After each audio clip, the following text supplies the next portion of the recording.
Okay, so we're back. Okay, Beric, you asked a question. Good. Let's see. I have a question about academic failure. Not sure how much I talk. What if we formulate our hypothesis and after completing the research we concluded that our hypothesis was wrong? What do we do then? No. Okay. Yeah. You should. No, you should not reformulate your hypothesis. In good science, actually proving a hypothesis wrong, we should see that as just as valid as proving a hypothesis correct.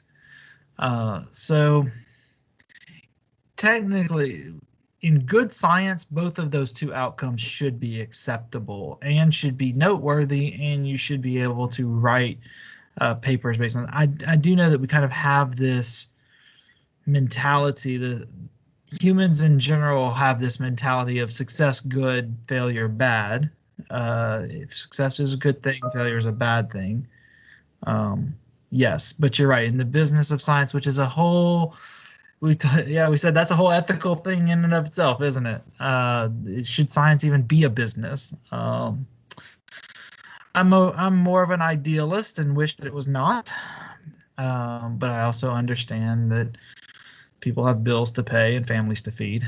So, you know, I would say in the science of science, a hypothesis being proven incorrect should be just as accepted as a hypothesis being proven correct. Both of those outcomes gain us knowledge, and both of those outcomes gain us understanding of how the world and the universe work. So they should be considered the same. But I also understand Seth's point. Seth, I understand your point of the business side of things. Hypotheses that get proven correct tend to get accepted more than those that get proven incorrect.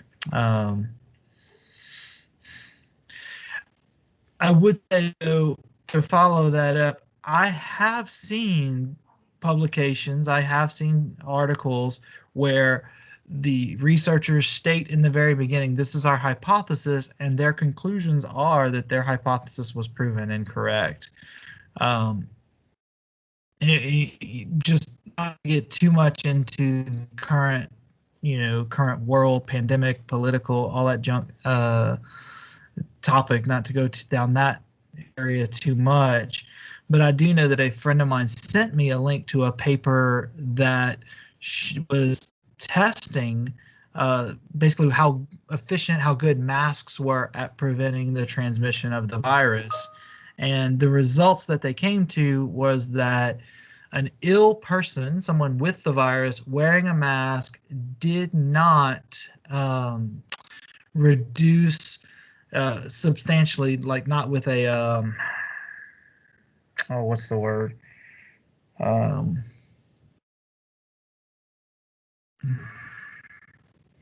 Statistically, not statistically notable. There wasn't a statistically significant reduction in how much the virus was transmitted if an ill person was wearing a mask. Now, the researchers, their conclusions, they said we have inconclusive results because it didn't say anything about their results weren't that it increased transmission. It's just that it wasn't statistically significant how much the reduction was. And so therefore they said their hypothesis, which was that the mask wearing would prevent the transmission of the virus, was not noteworthy and was not correct. And they made comments about that. What they didn't test was, okay, what about a healthy person wearing a mask? Or wait, no, actually, I think it was the other way. It's been a while since I read this article, but it was whatever it was, the direction of transmission, whether it was ill person wearing the mask or healthy person wearing the mask, I can't remember. I'll find the article and send it to you guys. But basically, they didn't check the other direction. So they were saying, look, we checked for this and this alone. Our hypothesis was proven incorrect. But they made a note that, but the opposite wasn't proven correct. So it was just, there was still basically basically what the results were was we started with an unknown and we're ending with the same unknown. We still don't know, but that was a published paper in a journal. So so it does happen, right? So, but as Seth is saying, it's just not as often, right? Human beings like to win, right? I mean, I'm sure some of you in here are Galatasaray or Fenerbahce or Besiktas fans, or maybe some other team, and you like your team to win, right? And in the same way, human beings, when it comes to scientific research, you know, we want our hypothesis to be proven correct because that's how we win, right? And that's how we think of winning sometimes. So anyway, but to go back and answer your initial question, Derek, what should be true is a hypothesis proven incorrect or even left unknown should be an acceptable outcome. It just tells us that we've learned something. Yeah, exactly, Numa. So, okay. Let's talk a little bit about the ethics stuff here. Let's talk about our ethics. Let's see. Here we go. Okay. So I've shared this with you guys, and I'm not sure who's these. Why is it anonymous? I don't even know who. What is anonymous manatee and anonymous rabbit? What is that? Anyway. Okay. So. Sorry, I put your name in the wrong place, Hassan. So I shared this with you guys as a way to understand some of the topics. Now, one thing I want to make very clear is I am not telling you, I'm not asking you to choose a topic and a position that you necessarily agree with. Okay, so you can choose a topic and a position that you don't agree with. In fact, I would suggest that you might want to consider that so you can learn more about the opposing point of view. But these are some ideas that I had that I did a little bit of searching on my own to try to come up with some ideas of some topics, and for each of them, I gave what we'd call an affirmative position. So if we were having a debate about this topic, and we had two people debating it, one person would be assigned the affirmative position and one person would be assigned the negative position. Now, that in no way means that one is preferable to the other. That's not what affirmative and negative mean in a debate context. In a debate context, it simply means that one holds a certain position that we just label it affirmative. We label it the pro, and there's one side that presents the arguments for the negative position, which we would call the con. Okay. All right. So just real quick, kind of explaining what each one is. One is the idea of monitoring children's, but especially teenagers, right? Social media or technology usage. So I have 3 children of my own. I have some parents, I know some parents who feel very strongly that they should monitor their children's tech usage, that they should know who all their friends are. They should know all of their children's passwords, that they should be able to get into all their accounts to see who they've been messaging and stuff like that. That could be applied to Twitter accounts, Facebook account, Instagram, those types of accounts, but it could also apply to their cell phone in general, their smartphone at all. Like, I need to be able to know what your passcode is on your smartphone, kind of idea. Okay. The negative position would say, well, no, parents need to give their children freedom and privacy, because, you know, children don't need to feel that their parents are constantly watching them and stuff like that. And children should be given freedom and privacy. Okay. This one comes up a lot, actually. It's really interesting.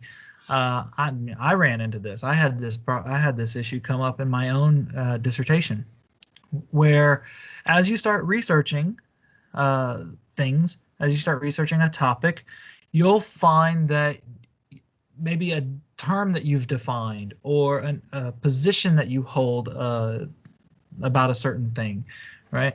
That you may find a source that presents evidence that disagrees with your position, that disagrees with the rest of what you've been seeing. So it might be that you've defined a term in a certain way, and there's a source out there that defines it in the opposite way.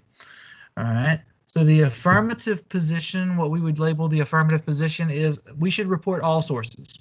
Okay, if I'm going to do a thorough literature review, I need to be able to say there's a source out there that says this is how we would define this term, even though I disagree, even though I'm going to say there's a source that says this, but I'm going to disagree with that. Okay. The negative position would say, oh, I'm going to use sources that confirm my position because I'm going to be able to find 20 articles or whatever that confirm my position, so I'm going to use that. All right. I don't need to include all sources out there is kind of the negative position. Okay.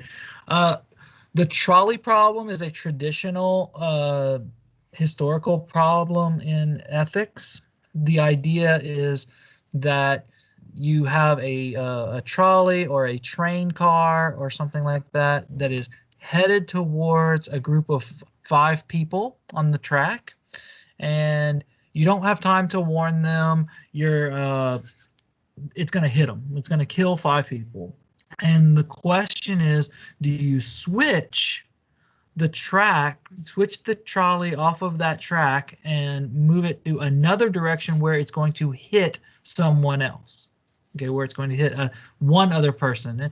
And depending on how we talk about it, it could be that it's going to hit one child. It could be it's going to hit your mom. It's going to hit a random other person. There's all kinds of ways that they word this, right? The reason why I say organ harvest on that as well is because I've heard there was a slight modification of that problem to say, okay, what if, because a lot of people may have a be very confident about how they would answer that question, whether it be to switch the track or not. The other would be, okay, you have 5 people in the hospital who are waiting on organ transplants in order to survive. Should you go out and kill someone to provide those 5 people with organs, right? So one person will die, but 5 people will live, right? So the whole idea is, should you do something to cause one person to die if you're saving the life of 5 other people? So this one may require some background research. Actually, all of them will require some degree of background research on your part. All right. So the affirmative is, yeah, switch the direction and go and allow that other person to die. The other is, I should take any action. Anything, and even though people may die or will die, I shouldn't do anything about it. Okay, this is one that comes up a lot, right? Downloading digital media. It could be a textbook, it could be a movie, it could be a song. So back when I was in university was when services like Napster and Kazaa and stuff like that. There was one other, I can't remember what it's called, but they had become really popular because people would download songs, download music, and burn CDs of those music, right, without paying for them. So the affirmative would say, I can download a song or movie I want, regardless of where it comes from. So I can it's like, oh, you know what? It doesn't matter if I pay for it or not. The negative position would say I should purchase the song or video. So if I can't find it by purchasing it, if I can't find it by going to the store and buying it or downloading it through a paid site like Apple Music or something like that, then I should not have it. Okay. would be the negative position on that.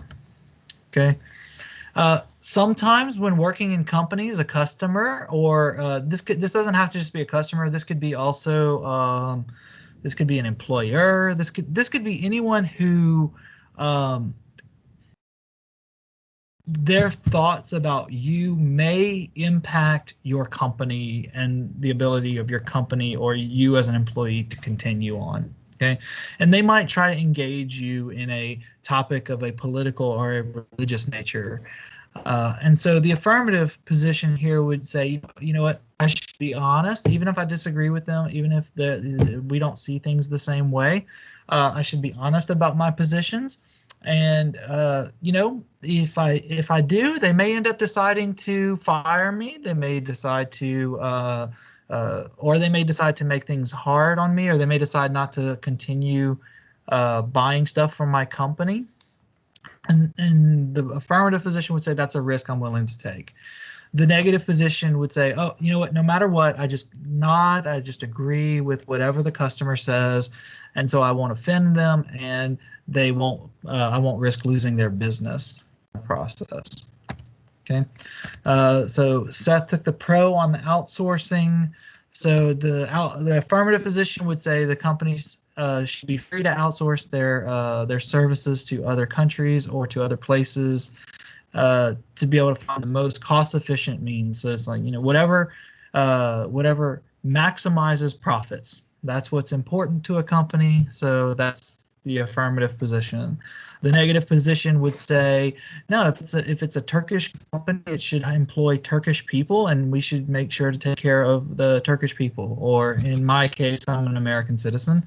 So someone who would take the negative position on this would say companies should hire Americans. You know, American companies should hire American citizens to give them jobs and to keep, you know, as someone who takes this position would say something like, we need to keep our jobs at home, you know, that kind of idea.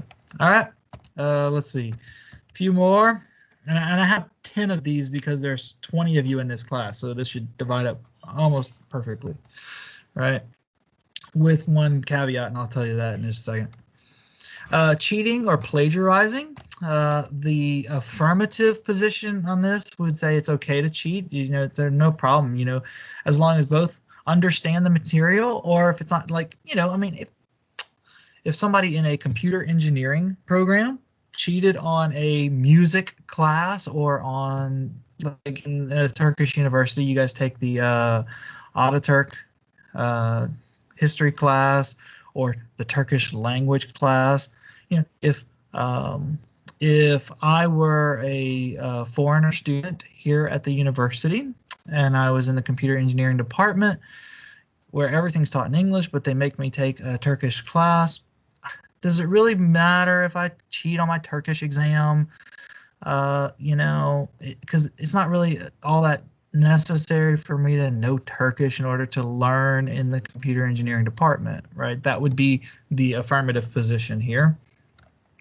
The negative position would say you should never take credit for work that someone else has done. So if you don't know it, you shouldn't.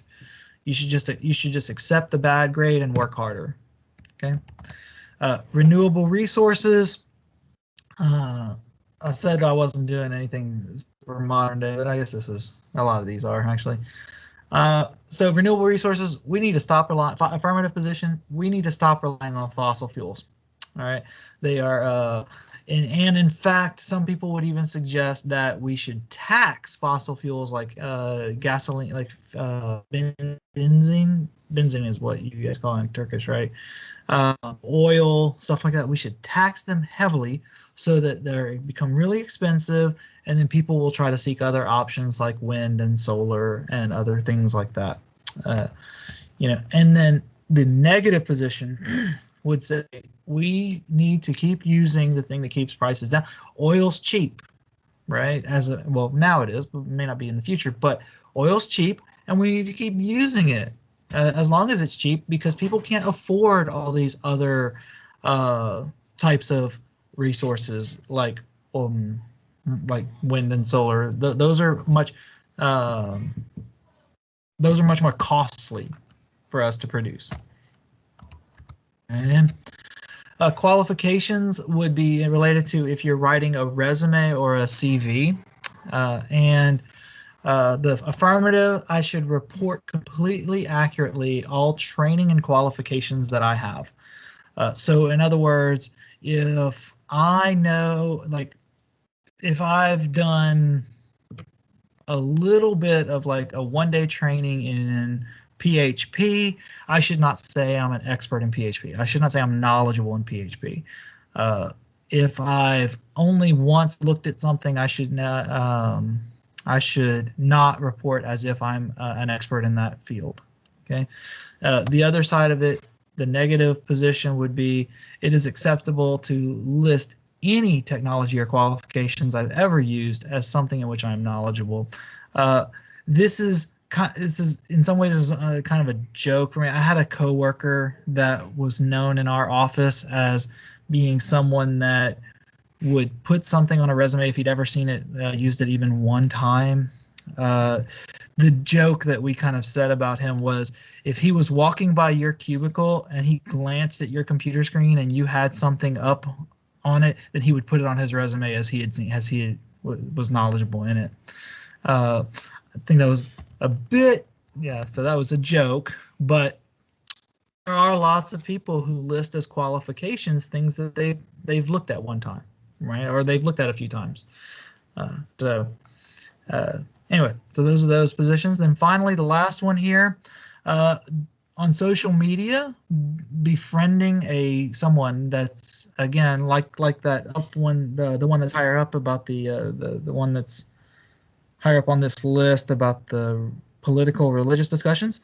This would be similar to that in some ways. Would if you get a friend request from someone who's a teacher, if you're a student, or your employer or a customer, is it acceptable for you to be friends with that person? Or you can even go the other way with it. If I got a friend request on Facebook from a current student, right?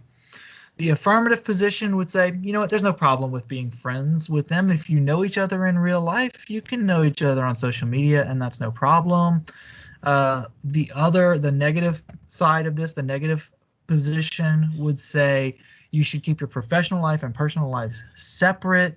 There's a risk that if a teacher and a student are friends on social media, there's a risk that the teacher may unfairly advantage or disadvantage the student when it comes to things like grading and stuff like that.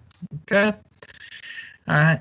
Now, one thing I said was that you can suggest. So all of you, what you will do is you will take one of these topics, or a topic of your suggestion, if one of these, if you have something else that you'd like to add, right? And you will take either an affirmative or negative. You cannot. I know two students in the same way. Once one topic is taken, no one else can have it. Okay.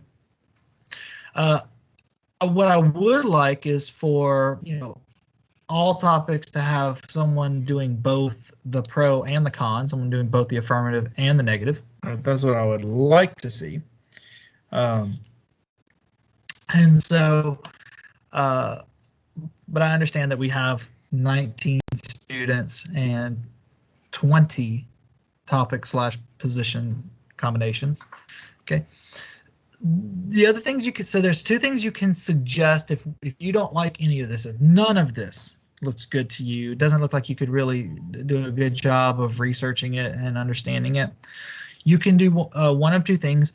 You can give me an alternative position on one of these topics. So the nice thing, the interesting thing about ethics is it's so subjective, is that you can actually come up with another option that it's the trolley problem.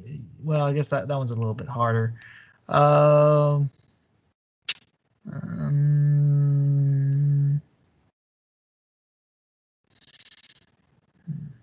trying to, I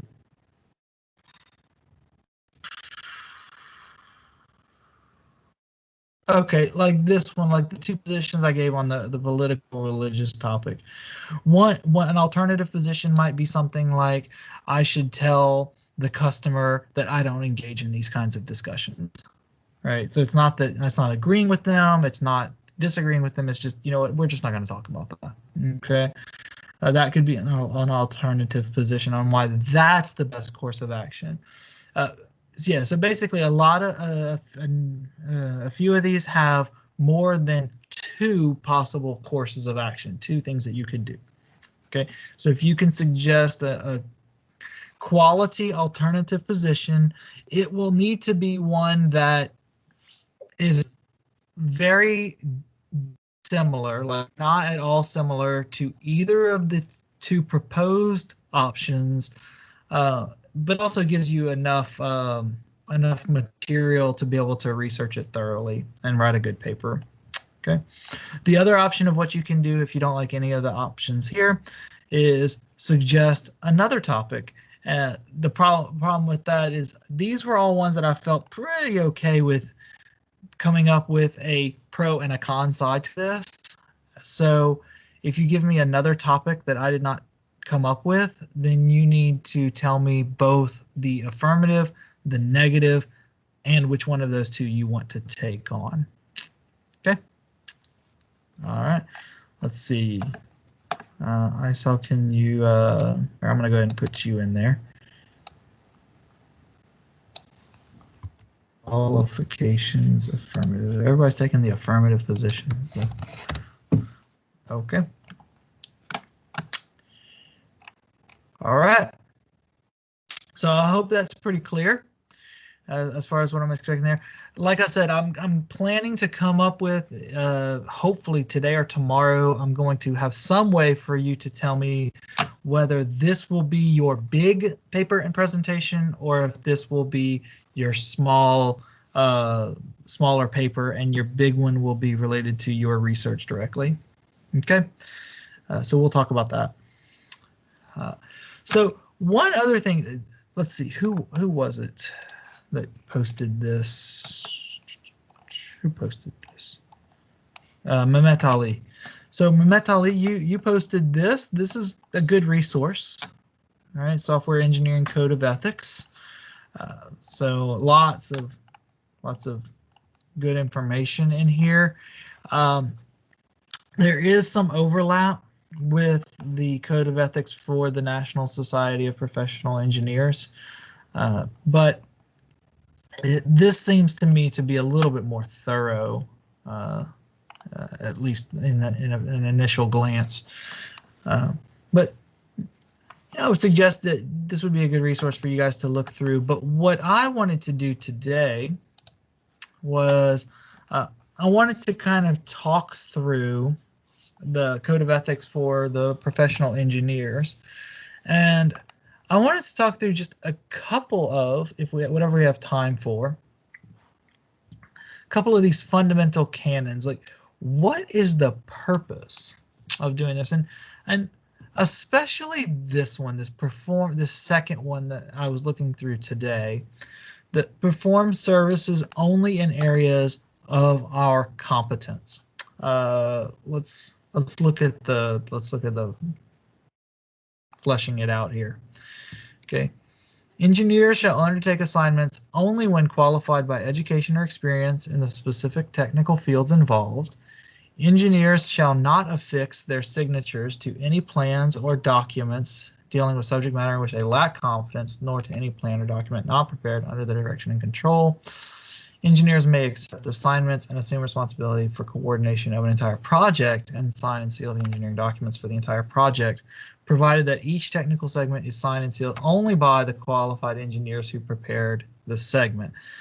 So basically, you know, what this is saying is that if you're not a database, if you don't know anything about database, you don't take on a database position. You don't take on a database role. All right. For me, I am not a civil engineer, right? I've never done anything civil engineering related. I did take a statics class in my bachelor's degree. We were required to take a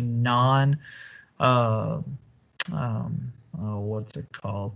It was a technical elective in an alternative engineering field. So basically, for me being an electrical engineer, my options were statics, thermodynamics, and I cannot remember what the third option was, but I took statics. Okay, that's a civil engineering course, but I'm not a civil engineer. So I am not going to, right, if I'm going to follow this code of ethics, I'm not going to take on a job providing civil engineering expertise to a situation. So why? Why do we need to have this as part of our code of ethics? And what are some situations where this might be safety? Definitely. Nobody wants to travel on a bridge that I built, no doubt. All right. But what are some examples of areas where this might be difficult to follow? Can you think of an example where this might be a difficult thing to follow?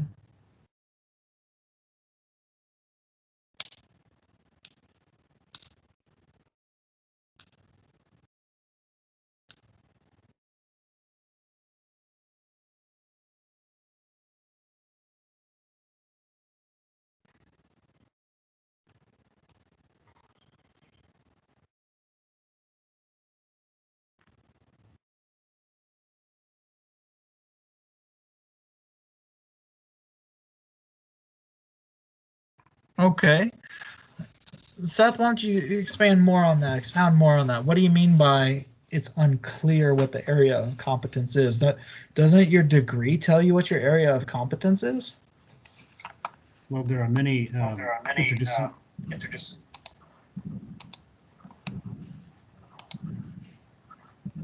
You mean what now? Mamet and Uygar, you both kind of came in right back to back, so I'm gonna have to give it to the first come first serve, guys. Hello? There's an echo. Are you there? Well, here, let me turn off my microphone. Hold on. Okay. Now I got to remember what the point was here. Oh, so there are interdisciplinary fields of study, and like this, what is considered the area of competence may not be clear. Something may fall under two areas. So do we have to settle on one of them? If we have to settle on one of them, how do we decide which area of competence something falls under?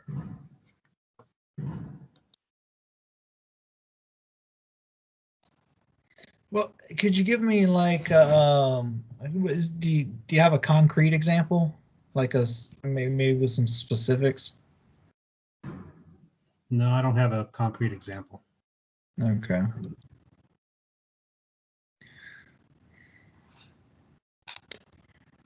Well, like I'll give you maybe I'll give you let's see. Maybe we are experimenting on any science or new technology or something. Yeah. What if what if your employer, your boss, asks you to do something that you've never done before, and it's sort of related, but it's not something you've ever done before?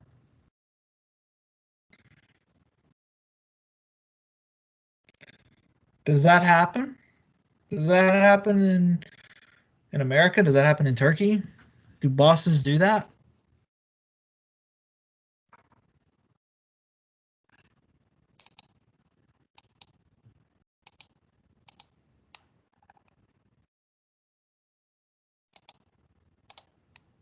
Okay. Like,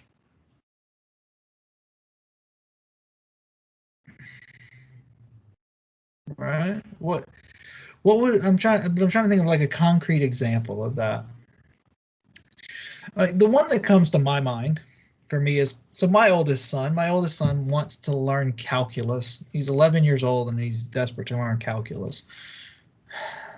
Anyway, I know calculus, technically, sort of, but I don't really feel qualified to teach him. What if a friend, what if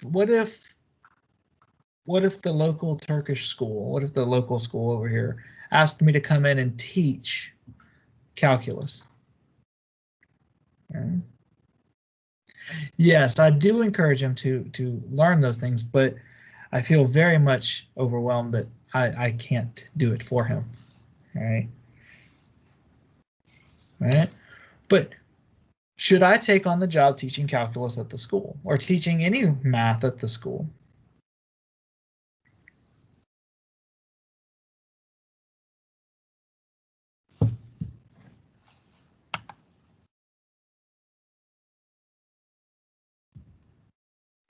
Would that be a violation of the code of ethics considering I've never been trained to teach? I've never been trained to teach mathematics.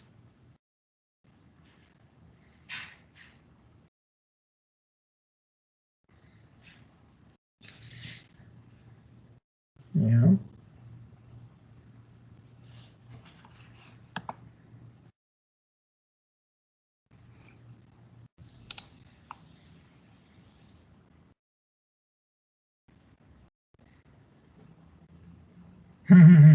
Okay, yeah, it's probably a bad example, but it does make me think about what if,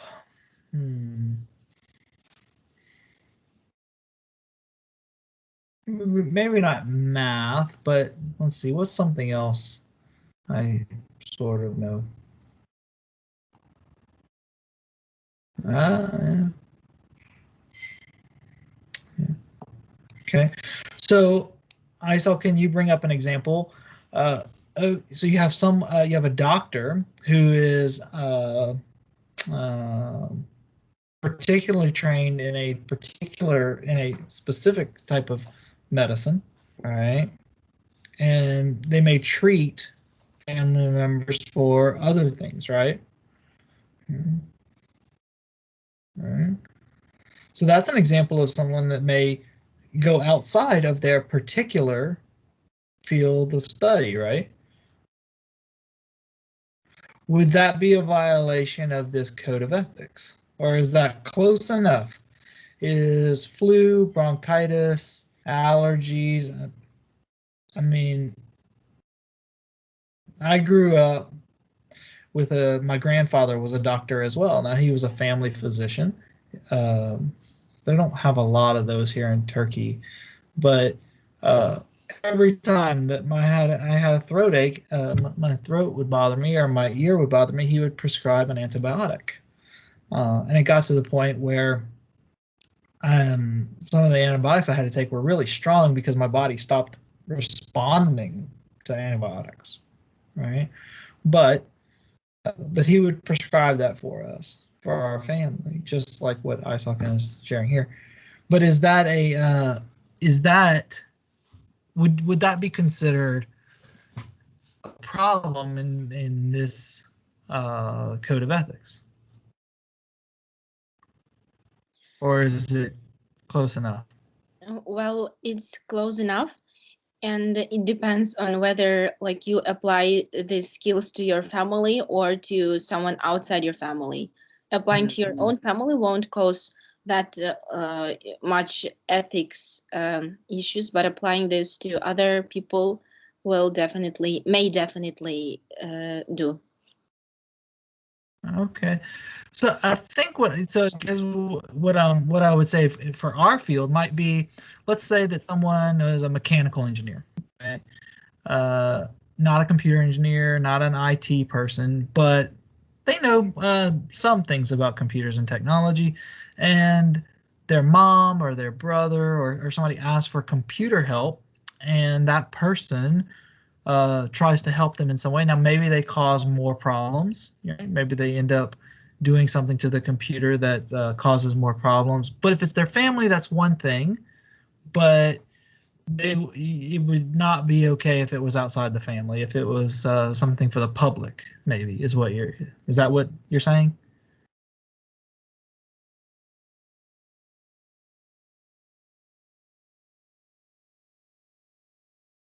Yeah. Okay, I can understand that. Okay. So you're saying maybe there's a little wiggle room. What we can. There's a phrase. I don't know if there's a similar phrase in Turkish, but we would say there's some wiggle room here. That, well, this. We don't undertake assignments except well, for minor things like involving family members. It's okay. Is what you're saying. Okay. So what should we do? So if we are trying to hold to this code of ethics, and if your employer, if your boss asks you to do something that you don't feel qualified to do, should you take that role on to make your boss happy? Or should you say to your boss, nope, violates code of ethics, I'm not going to do it?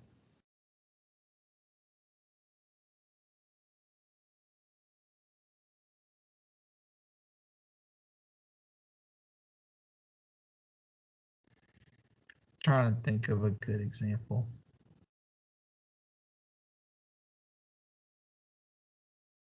Mm-hmm.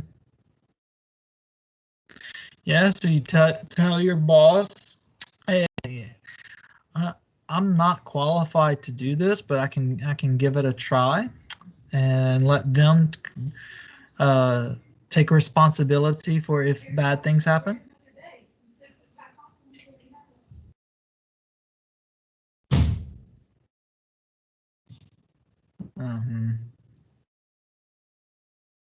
Yeah. So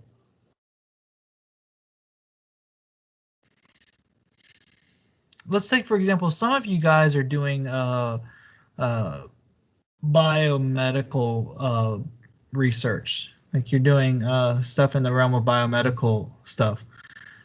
What if someone asks you to treat a patient or um, to administer a treatment or something? Would that be outside? Would that be covered under this?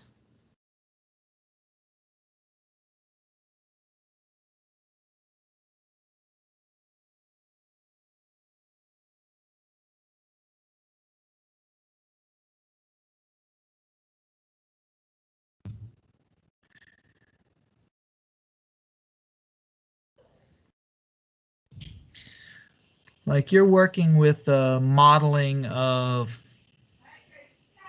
I don't know, modeling of vaccine or doing something related to the software control uh, of vaccine stuff, and part of your work has been to work alongside doctors and nurses as they inject people with the vaccine, right? And one of the nurses, they've got a ton of people. They got to get all these vaccines in, and she said, oh, she had an emergency.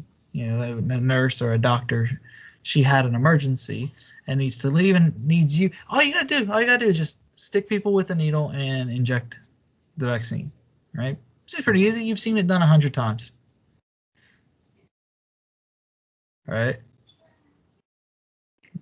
What do you think?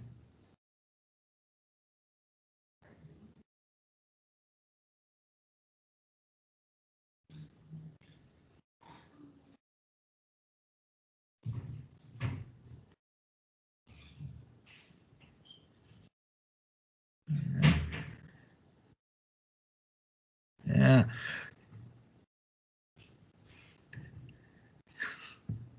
Yeah. So you guys are all like, no, we wouldn't do that.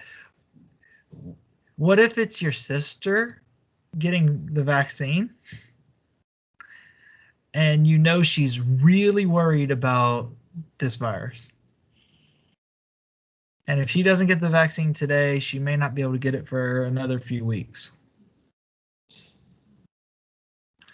Is that covered because she's a friend or a family member?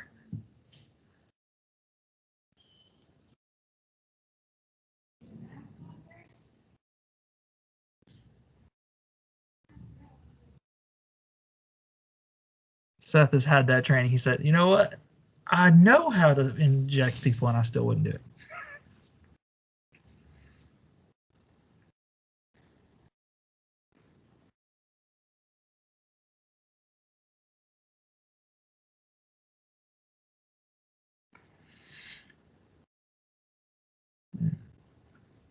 So is it okay to inject into your sister because you know that she really, really wants this vaccine and she doesn't want to have to wait any longer for it?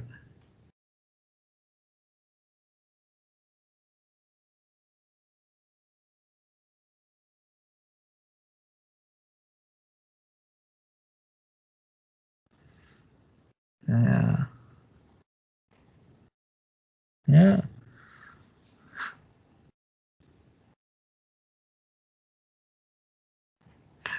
Maybe someone has, Mehmet.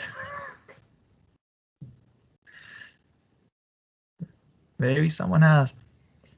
So the reason why I ask all these questions is because it's one of the things we keep coming back to is ethics is it's somewhat subjective, but it's also there's just so many different shades of where we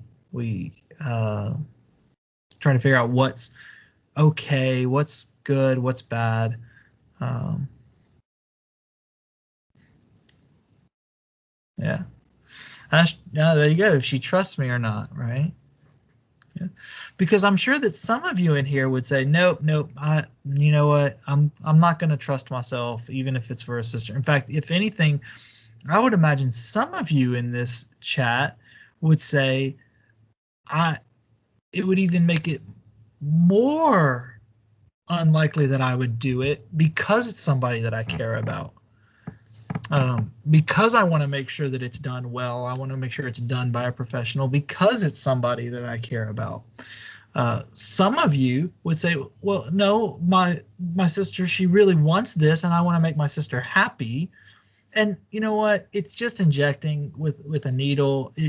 How hard could it be? I'm not going to really mess that up. It's not like I'm, giving some type of cancer treatment or some other kind of really complex type of treatment.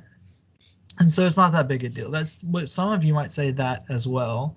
And the reason why I brought up the sister thing was because a family member was because one of the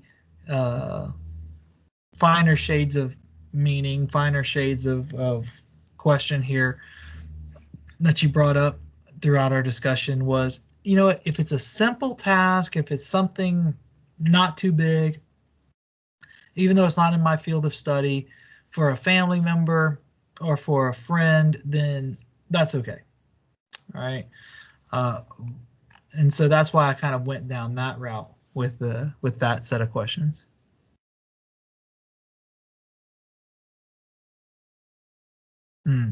Yeah. So Eric, you're kind of saying what I'm saying. Yeah. And that's the thing with these questions is, who's to determine what is right and wrong, the right answer to these questions, right? We come up with these code of ethics and a lot of it. So the background behind why this particular bullet point might exist in our code of ethics has to do with, as Seth said, and some of you pointed out very early on, it's about safety. It's about making sure that the things that we create, the things that engineers create are created by those who are most knowledgeable and have the most training to be able to do these things, right? And so that's what we're really wanting to do, is we want to have confidence that bridges are built by people who know how to build bridges, that buildings are built by people who know how to build buildings, that software is built by people who know how to build software, right? That's what we want. That's what this is all about, is to make sure that knowledgeable, expert people are the ones who are in charge of making these things. But as we've discussed here today, we need to make sure that we apply it in a wise way, right? Because my personal take is, I don't know a lot about, let's say,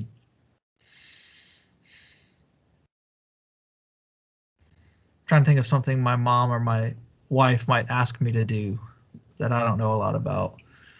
Well, I think. Well, I'll give you an example. I don't know a lot about how climas work or electrical systems, right? But we had a clima issue here. It stopped working, and I tried to play around with the Sigorta, the fuse, in our house, and it seems to have worked. It seems to have fixed the problem, right? Not my area of expertise, but if something goes wrong, the public is not going to suffer because of it, right? It's going to be me. It's going to be my house. I may have to end up buying a new clima out of it, right? So I think when it comes to situations like that, probably okay, right? But at least we need to know, what the ethical guidelines are for our fields. Okay. So this is what I plan, is that we would kind of talk through the why and what is the implication of these things. Okay. Especially because sometimes we may get faced with what's considered an ethical dilemma, where a request comes in that violates one of these. Right. Maybe next week I'll have better concrete examples prepared. I kind of had hoped that some of you might have had some work experience examples that we could use, but okay. So next week we'll pick up, as far as the ethical discussion is concerned, we'll pick up, I'm going to choose another one of these bullet points and we'll kind of analyze it, right?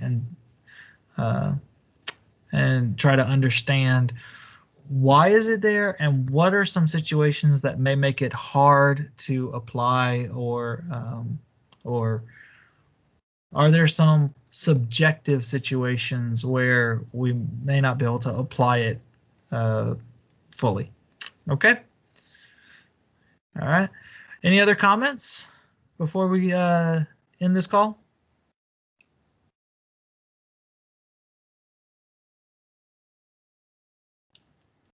I like that comment, Seth. Nope. All right. Well, go ahead and comment back on which topic and which position you want to take. And like I said, I will have a way for you to tell me which is which on the papers. All right. Have a good afternoon, and I will see you guys next week.